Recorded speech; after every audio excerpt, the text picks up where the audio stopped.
Odamlar bilan gaplashsangiz 10 tadan 8 tasini nolayotganini ko'rasiz. Yo oilasidan noliydi, yo do'stlaridan noliydi va yoki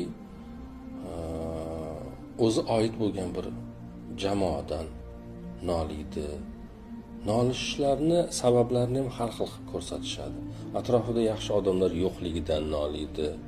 Iqtisodiy qiyinchiliklar yashayotganidan noliydi. Mehrsizlikdan noliydi, muhabbatsizlikdan noliydi. Xullas hammaning ming bitta bahonasi bor-da nolish uchun.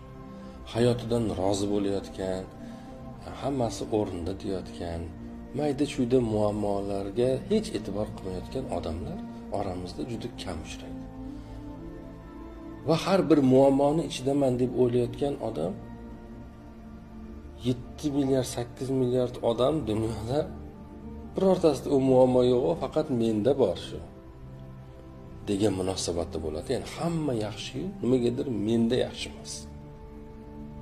O'zidan boshqani ko'rmaydi. O'shaning uchun payg'ambarimiz sollallohu alayhi vasallam aytganlarki, moddiy masalalarda o'zidan pastdagilarga qaranglar, ma'naviy masalalarda o'zidan tepadagiga qarang. Ya'ni iqtisodiy nochorroq bo'lsa, sizdan ham nochorrog'ini